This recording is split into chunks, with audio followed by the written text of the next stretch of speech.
Okay, I think we can now get started.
Okay, good morning, everyone. We're going to start this plenary session, and I'm very proud and honored to have this presenter here, who is my friend as well, and my colleague. And on behalf of Ben Teasel, I welcome everybody. My name is Mary Allegra. It is a pleasure to count with you for our first online conventional sponsored by OCERCO, A. Ramos Learning, MFL Academy, DCM Books, and the Chit Chat Move today. We have among us our presenter, Gracia Mendoza, who's going to deliver this presentation that is called Stories of Resilience, What It Means for Teachers and Learners. Okay, I'm going to proceed to read Gracia Maria Mendoza's bios, which is very interesting. Look at these guys. It says, Gracia Maria Mendoza Chirinos has 2 master's degrees, one in international education and one in TESOL. She is a U.S. State Department alumna, recognized for project development for teachers' professional growth projects. She has been in the TESOL field for 28 years. Her research interests include competency-based language teaching and methodological improvements for professional development. She's the founder and she's the former president of Helta TESOL in Honduras, representative of Honduras in the Latin American Regional TESOL, and former president and member of TESOL International Association Board of Directors, serving as chair of the Finance Committee. At present, she is an education specialist for the U.S. government at USAID, Honduras, managing projects related to education in crisis and conflicts to promote resilience and development of social-emotional learning skills, as well as improved quality of education in close collaboration with the Ministry of Education. So you see why we are so proud to have Gracia, who beyond being a teacher, an English teacher, she is a real volunteer. So thank you very much, Gracia, for being here with us, and the floor is yours. Thank you, Mary. Thank you for having me here today. I am really and incredibly excited to be here and to be delivering this morning keynote. For me, it is truly an honor. And before I start, I really want to thank Jesus and Reina, because they have been a driving force behind this effort. And also thank Miguel, because he has been on top of the technology and on top of everything, even with the challenges that we face when we are putting on this type of event. I also want to say hi to my Venezuelan friends, Mary Allegra, of course, Evelyn Izquierdo, Evelyn Ojeda, Luisa Cristina. It was very touching for me to see all those videos from the past presidents in the platform. And I want to thank you all for being here on a Saturday morning and investing in your professional development. That is incredibly something to really be commended. But I have a special greeting that I want to give you all from Dudley Reynolds, past Diesel International Association president, who asked me to send you a big hello to all his Venezuelan friends and Venezuelan teachers and thank you for all the work that you do. So that was my job today. Now I'm going to share my screen and share with you my presentation. Hang on. It's stories. And share a little bit of my experience in this topic, which is, I know, for us in the Latin American region, something that we are used to, being resilient and being that driving force in our countries and working hard for our learners. So my talk today is about those stories and what has happened and what happens. And my context is going to be Honduras, but I want you to feel free that in the chat to talk about your own stories and things that you have heard. And before we start talking about stories of resilience, I want to ask you, when you hear the word resilience, what comes to mind? What is resilience and how does resilience look in your context? And feel free to write that in the chat. Once I have 2 or 3 ideas of what resilience is, I'm going to share with you a definition that I have and talk a little bit about that definition of resilience. So tell me in the chat, what is resilience and how does resilience look in your context? And I'm going to open the chat to take a look at what people are saying. Faith, Maria Alegra says. Being strong, Miguel says.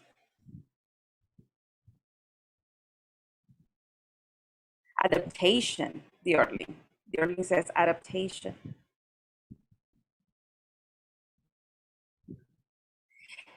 Yeah, so being resilient has to do with that process of adapting, right?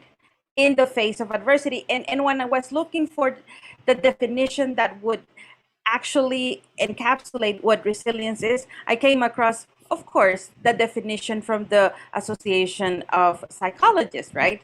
Which it's the renowned authority in topics of resilience. So it's this process of adapting well in the face of adversity, trauma, tragedy, threats, or even significant source of stress.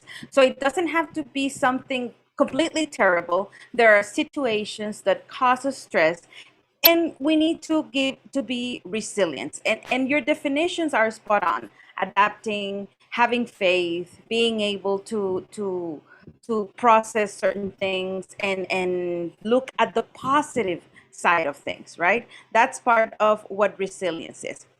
Now, within resilience, we have social emotional learning.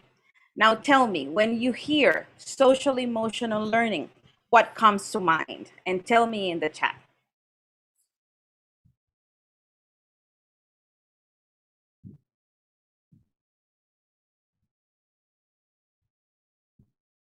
When you hear social emotional learning, what comes to your mind?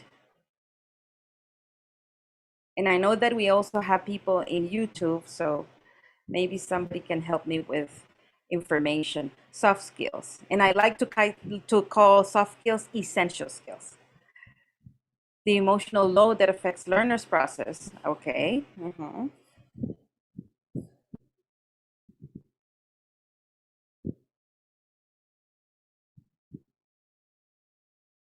Use your emotions to improve. Yes. To learn from our emotions in every situation. Good behavior under stress. Yeah. When emotions affect the learning process. So yes, social emotional learning is precisely that process through which everybody, children, youth, adults, acquire effectively abilities and skills to understand and manage their emotion. It's very well connected to emotional intelligence. And it's having that ability to make responsible decisions even in the face of challenges, right? Or making sure that we are empathic, or having positivity. And like Luisa Cristina was saying in the chat, even in those dire circumstances, being able to face the challenges head on, right? That's social emotional learning. And resilience and social emotional learning are strictly connected. Now, here I want to tell you a little bit about the Honduran context. And as you know, we are in Latin America, a very poor country. We have high levels of corruption, high levels of crime. Uh, and this is not very positive, right? And I think it can be stressful for the population. But we are a resilient country which seeks to find positive outcomes even if the situations are challenging. And we don't do it on our own. We have a support network from the private sector, from the public sector, from the international donors that helps us achieve these positive goals. And I work in one of those international donor agencies in which we're working to promote quality of education, development of social emotional learning skills, so that our communities can be resilient. In our country, our children are in positions in which, in their neighborhoods, they have conflicting gangs and they cannot cross from one neighborhood to the other. And what happens is that if the school where they have to go to is in the other neighborhood, they're not able to go. So they have to look for another school, and sometimes the next school is very far away. And this prevents them from going to school and prevents them from learning, let alone from learning a language. So the work that we do responds to, even in the face of those challenges, and even though they are under these levels of stress, making sure that they have the skills to achieve positive goals and to establish a way to make responsible decisions and face the challenges head on. So that's our job, and that's the work that we do. We want to be, and we want to help them be, those who contribute to change and to make sure that their communities are places that they want to stay and where they want to thrive and grow. So that's part of the job that we do. Now, let me tell you about stories of resilience right now from the pandemic. And please feel free to share your stories of resilience from your own countries and from your own context, because I know we have representatives from all Latin America here today, as well as teachers from Venezuela. So, because of the pandemic, everything went online, right? We had to pivot to online very quickly. Even though in teaching and in language teaching, we had been using online tools before, right now with the pandemic, this was mandatory. So what happened is learners had to use one device at home for 3 children that were in different grades, for example. And they did their best last year to do that. But they continue to do that right now, because in Honduras, schools are still closed. Schools in Honduras have not opened. And with the Delta variant right now, they're not going to open maybe for the rest of the year, because vaccination is still low in our country. But then we had some teachers that said, my students do not have access to the internet. They are not able to connect with devices. We need to come to school. So they put on their masks and they did the physical distancing part and they went to school. But then there were youth that said, we have to help our children in our communities, and they did volunteer work at home. So these are positive aspects of the actions that people did in order to support children and youth to continue learning. So these are stories of resilience in that aspect. Then there were teachers who were very creative and came up with ideas to keep the physical distance and make sure that students were working. Other teachers created from the trunks of trees they created benches, and they did this year so that they could keep the physical distancing, but the children could go to school and continue learning.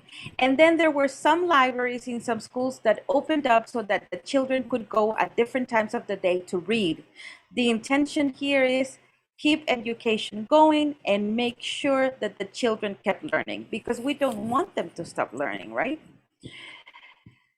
Then at the end of last year, we had two hurricanes that hit our country and flooded all the northern region, northeastern region. So this created isolation in several of our communities, and many of our schools were flooded and completely damaged, and many communities did not have access to the rest of the areas in the departments. So children had to ride small boats to come and pick their materials to continue learning. So this year, at the beginning of the year, they came in their little boats, and this is an area in the northeastern part of the country called Ramal del Tigre.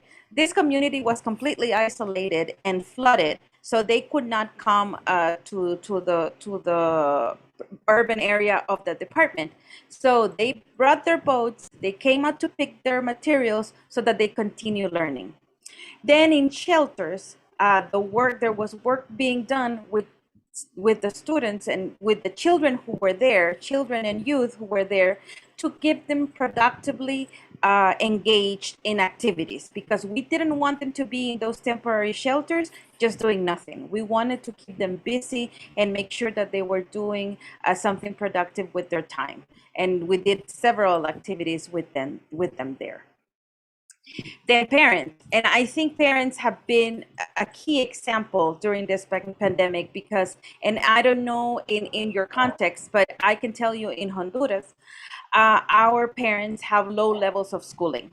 So what we did with them is we started training them how to best support their children at school and how to best help them adapt to this situation of the pandemic. And they connected either on a cell phone or a computer if they had access to that.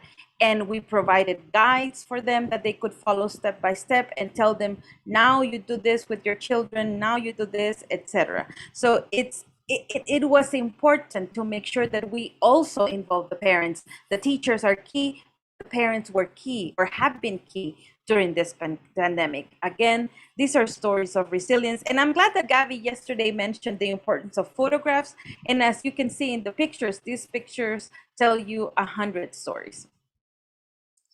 And then finally, the community came together. And while there were children and youth who had access to education online because they had internet access and they could connect, in our country, only 39% of the population have access to internet connection. And this is only mostly in urban cities. And most of the people that have access don't necessarily have laptops. They might have a tablet or they might have a phone, and the phone is the most common thing. So the most common way of delivery for information for learning was through WhatsApp. But we needed to also find alternatives of other things to do. And we came up with the idea of using television and using radio. And I know several countries also adapted in that way. But also there were children that in their areas did not have access to electricity and do not have access to electricity, so they couldn't access television or radio or the internet. So materials had to be delivered to them, to their homes, to allow them to continue learning. And it has been 15 months of this. And what I really appreciate from the communities is they don't get tired. And every day they get up and volunteer and find ways to support the children in their education and the children in their learning. So this, for me, are real stories of resilience and the fact that we continue to support each other, even under the most challenging circumstances. And we remain positive. We see a path forward, even though sometimes we feel sad, and it's okay to feel sad. It's not a bad thing to feel sad. We cannot restrict our emotions. But what I value is the fact that within that sadness and within the problems that we see that we face, we continue to move forward and we continue to find ways to move forward positively. Now, it is important that we understand that within education, we have a role.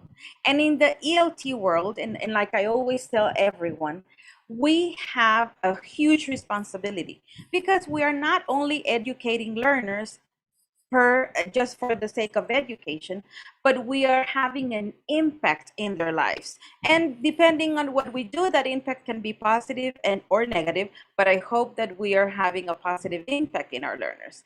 As language educators, we have a huge responsibility because we're not only teaching the language on its own, we're teaching many things that accompany that language, and that is the paralinguistic features of communication, the pragmatics of communication.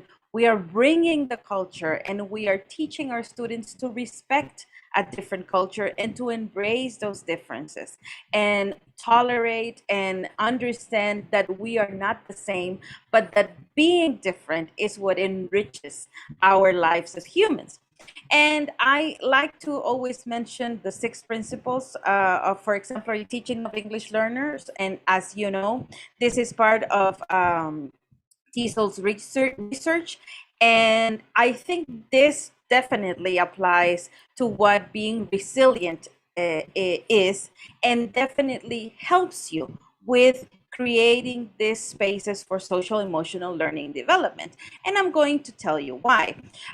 We wrote with Deborah Short an article on how to apply the 6 principles for situations of education in crisis. And it can be a sanitary crisis like the one we're living today, or it can be any type of crisis. And remember, crisis looks different depending on the context where you are.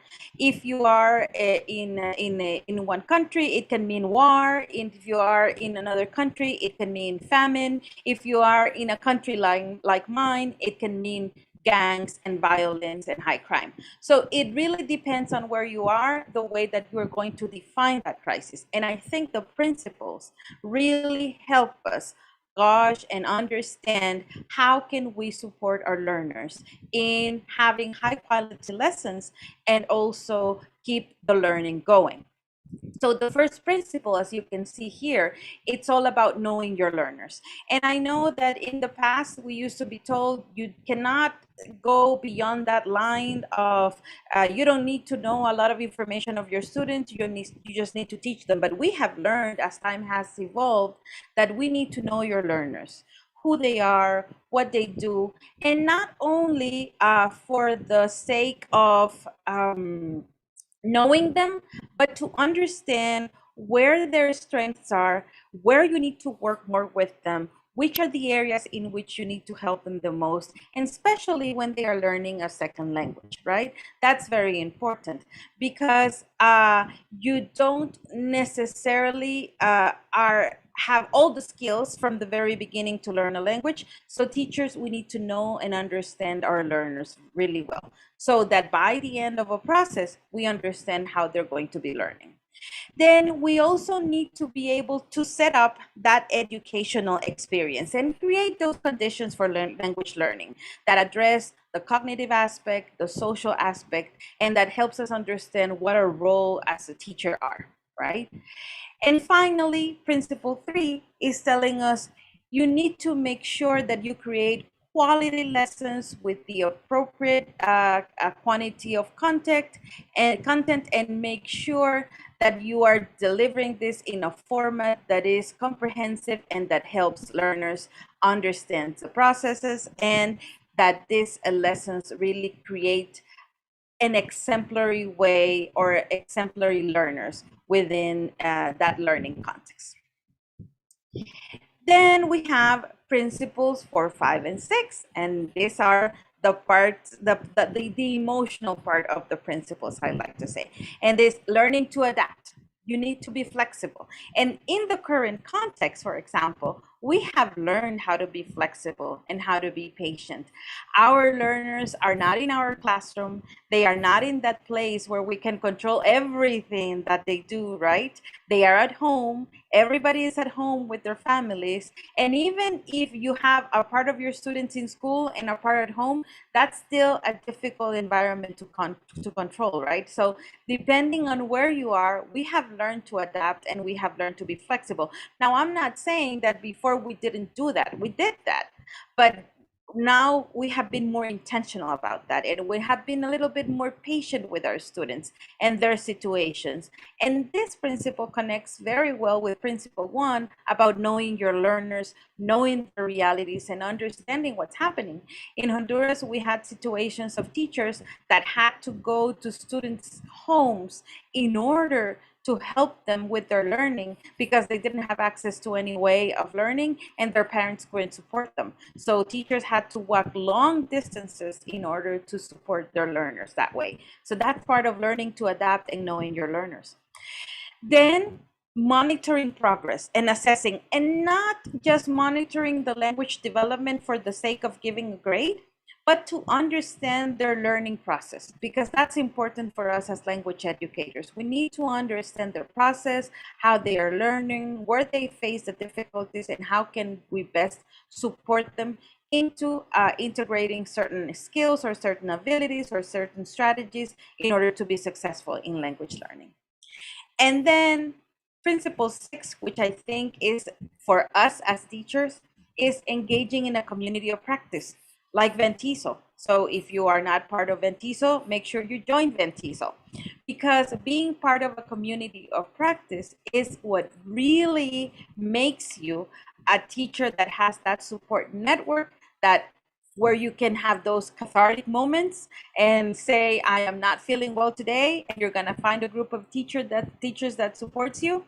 And also it is that place when you can learn best practices and when you can get the support that you need for your classrooms, and you share knowledge and you have a common purpose, and people can relate to your challenges and they can lend you a helping hand, or they can be a good listener. So joining those communities of practices is really good. And I know in Latin America, we have a great community of practice. We have our WhatsApp groups, and we share information and we support each other, and we are there for each other every step of the way. So we are very good at that.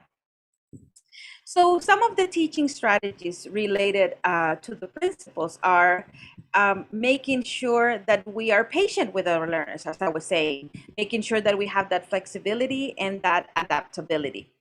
And when we create our lessons, we, of course, right now need to make use of the online tools, but we also need to make sure that we are adapting to the context of our students, not to the context of the country or not to the context of the classroom we were used to, but to the context in which the students are. So if we have a hybrid format where we have students come to the classroom and some stay at home, we have to make sure we have tools that we can adapt to those contexts. We also need to make sure that if we have children that have no access to the internet, we need to provide materials to them. And another thing that I find relevant is, especially when we are working with young learners, and you know that being in front of a computer can be tiring. For young learners, it's even more. And making sure that we are using things that we have at home to be creative in our lessons, like for example a home scavenger hunt. And if you have older children, maybe you can have an online scavenger hunt. But being able to have a variety of strategies to keep our learners engaged is really useful and makes for this situation in which we are, to make it more positive and to make sure that we are building on that resilience from our students and teaching them that even in challenging circumstances, we need to adapt and we need to be able to make the best of the situation in which we are.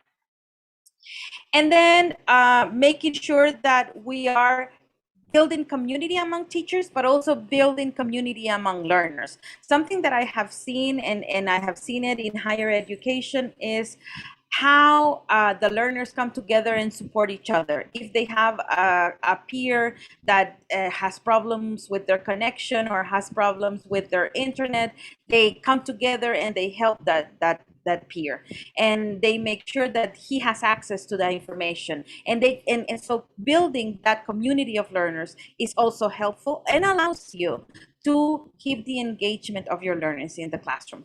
Use task-based learning and project-based learning. Make sure that you are creating in your classroom projects that make your students solve situations from their own context. This is a great source to build resilience because you are tapping into your students' creative ideas and innovation to come up with solutions. And of course, using the language for that purpose. So it helps you, and it helps your learners learn the language, and it helps you achieve the outcomes of the language classroom, but it helps them understand that language can be useful for more than just communicating with other people, but it can be used to solve problems as well. And then as a teacher, make sure that you are in constant professional development, just like you are today. And there are, of course, free webinars, but we also need to invest in our professional development. I think that in the many years that I have been in the field, investing in my own professional development has been a good move from my part. And I think that it has taken me where I am today. So I don't feel bad about that investment. And sometimes it's difficult because as teachers, we don't have incredible salaries, right? We are not rich people, but we save every year and we make sure that we are investing in our professional development. And now we have access to a lot of free webinars that people can also take advantage of. So do it both ways. Do attend free webinars, but also invest in your professional development because it's important. I assure you, you will not regret it. And finally, I want to talk about something that we sometimes tend to forget, and that's our well-being. And we are normally focused on the well-being of others. And as teachers, we are always looking at the well-being of our learners, and we are focused, are they doing well? Did they eat well this morning? Did they have a good night's sleep? We are worried about that. But sometimes as teachers, we are not worried about our own well-being. And it is so important to take care of ourselves. And like the image says, self-care is an act of self-love. It is not selfish. You are not doing anything bad if you take care of ourselves. You are doing a good thing. Because as teachers, we are constantly giving others.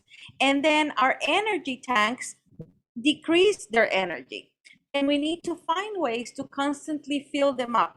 And it's not only the psychological or the social, it's a holistic approach to well-being. And I know it's not easy. And if I tell you, don't take work home, you're going to tell me, Gracia, that's difficult. And now that we are home, we are working 15 hours a day. And I know, and that's normal. And I have done it, but it's not a good practice. It's not the best practice for teachers.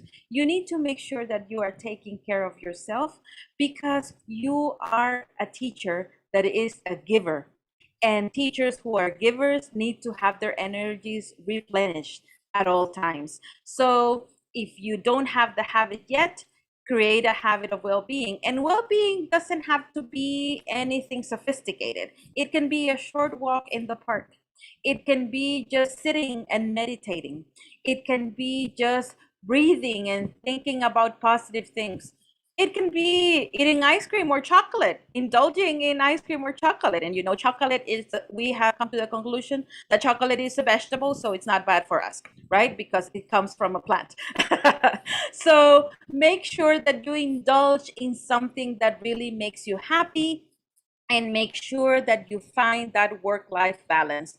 It is difficult, but it's not impossible. So make sure that you focus in your well-being. If you do that, you are going to create those social emotional learning skills in you, and then you're going to transfer those to your learners as well, and you're going to be teaching them how to be resilient even in the face of challenges. And I know here I'm speaking to the choir because we are all resilient teachers and we all face challenges positively, but I think sometimes it is a good thing to be reminded of. And this is a link of resources. I'm going to be sharing the PowerPoint with the Ventiso team, and you're going to have access to this. Make sure you explore them carefully. They are very good packages for distance learning, for developing social emotional learning skills, and for working with the 6 principles. I also included the link for the article that we wrote with the brochure that has some sample activities that can be useful to you. So thank you very much, Ventiso. Thank you for having me today. It really has been a pleasure, and it has been a great convention so far, and I hope this second day continues to be as great as yesterday. Thank you very much. Thank you, Grazia. A beautiful presentation. I imagine that everybody was, in certain way, was feeling identified with what you were saying. I mean, I think it's the same feeling, the same pain, I think, in the heart. And I'm sure many people, many people are writing, messages here in the chat, and I will read some of them as well for you. There are many. For example, Evelyn Izquierdo says, I definitely agree. I sometimes feel overwhelmed since everything must be done from the same place. Yorin says, I couldn't agree more with you, Grazia. Lisette, who else? You are my hero, Grazia, says Evelyn. Eileen, very good. Eileen, I think she has, a confession. I also had to undergo the pressure from administrators, the constant menace. You are not working, we are not going to pay you. That was scary in the middle of the pandemic. This is something that has happened a lot. Nair has an important question. Did you get trained? Grazia, did you get trained for this? We all were thrown to teach online with a little training. Yeah, we all were thrown into this online, and we had an approach, I think, to online teaching, but not the way that we are doing it right now, right? So we had to pivot quickly, and we did get a little bit of training, but it was not comprehensive training that you could say, oh, I'm ready for this. It was on the way, like we say in Spanish, arreglando las maletas en el camino, right? So we were thinking about things and planning and doing this. So it was challenging for everybody. Yes. Yeah. Let me see. There are more comments in here. What else? Great presentation, Grazia. What else could we wait for from you? Luisa Cristina said that. I mean, our past president. Great presentation, Grazia. What else could we wait for from you? Yeah, of course. What else? Nice work. Thank you very much, Grazia. This is amazing. Awesome presentation. Thank you. Wonderful presentation. Thank you. It was great. Miguel Carranza, our friend in common, he says, very interesting presentation, Grazia.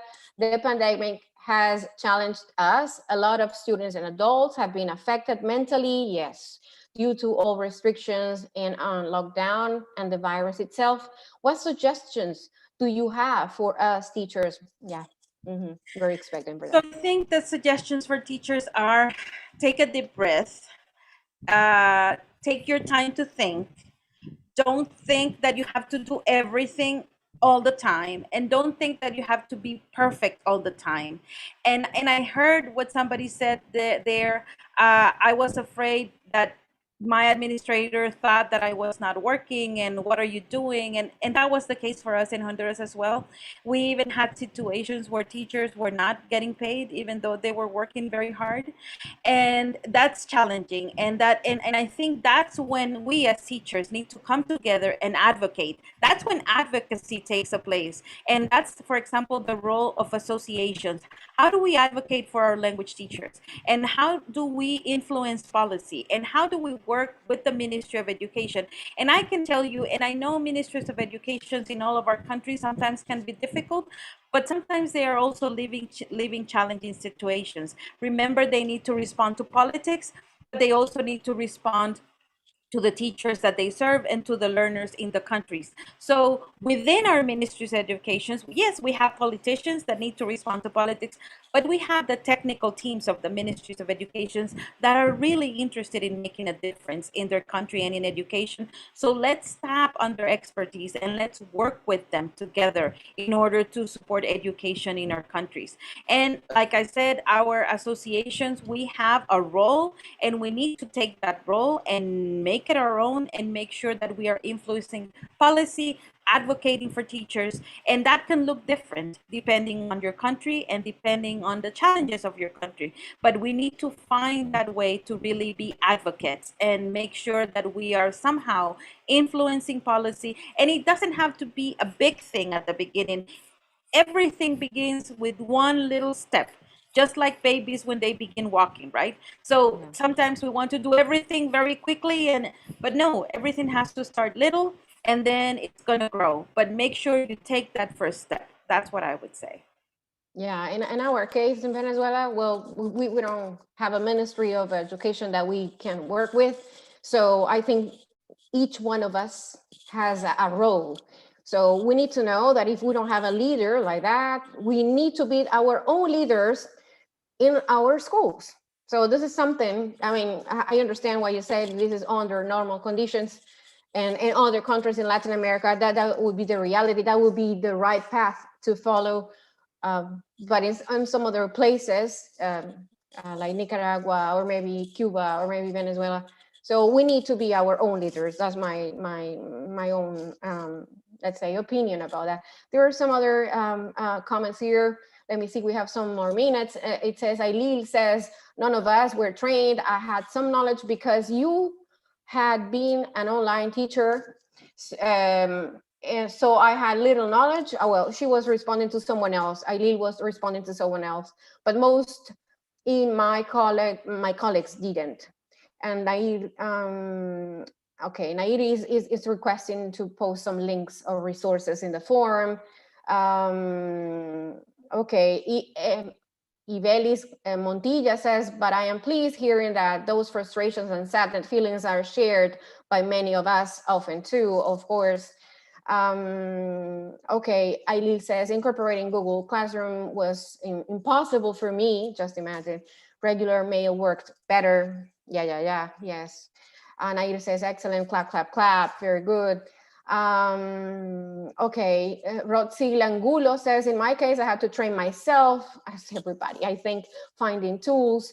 What else? Erica Valbuena says, excellent presentation, thank you for sharing. What else? Harshini is here. Yeah, you need to give us a presentation, different types of advocacy. Oh yeah, very important. Very good, Harshini, thank you for that. Let me see if there are some other comments. Yes, there are many other comments here in YouTube. And we see, for example, that Adriana Rodriguez, she says, the flipped classroom worked well. Yes, she says. Maria Elba Zambrana, she says, gracias, great presentation, hugs.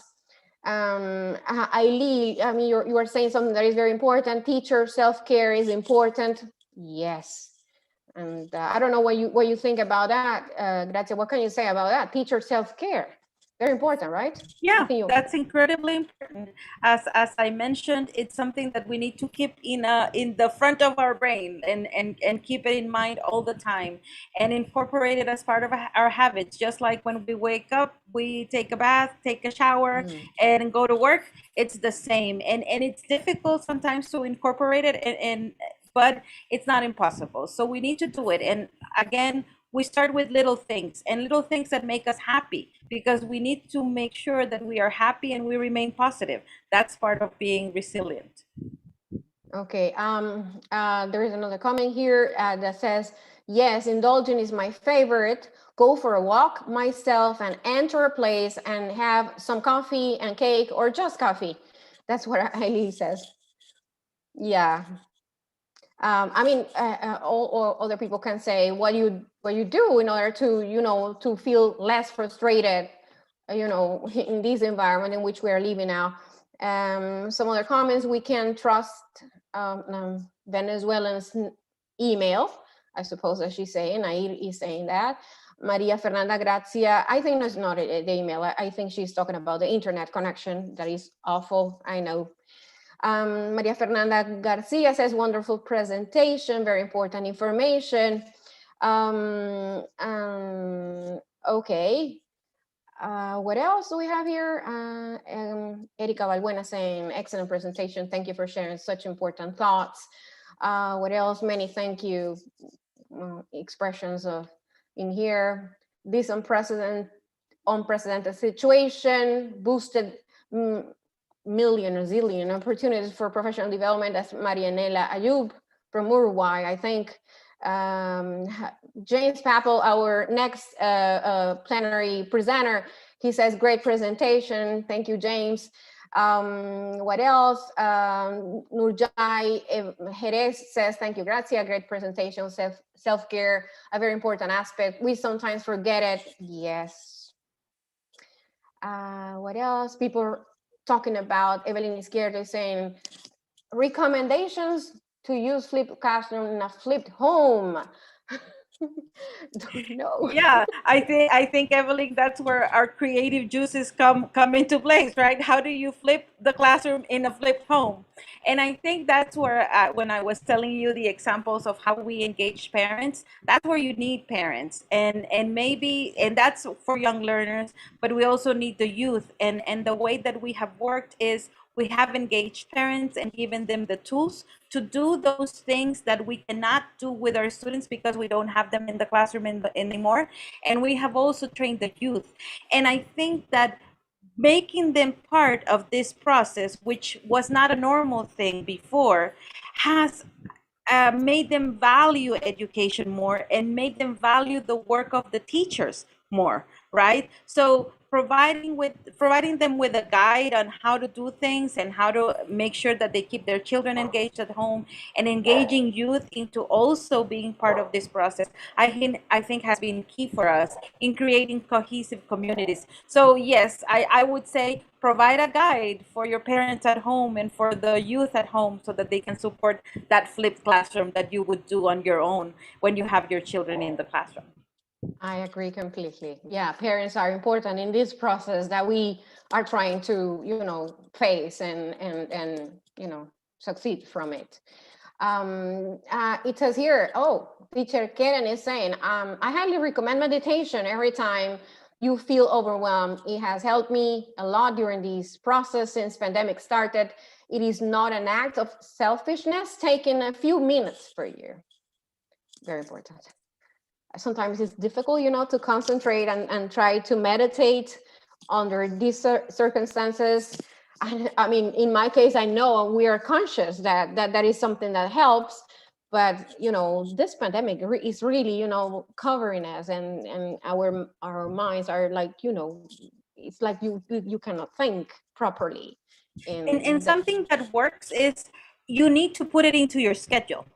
Just like you put a meeting in your agenda, you need to put that space for self-care. And what I do in my calendar, I have that blocked.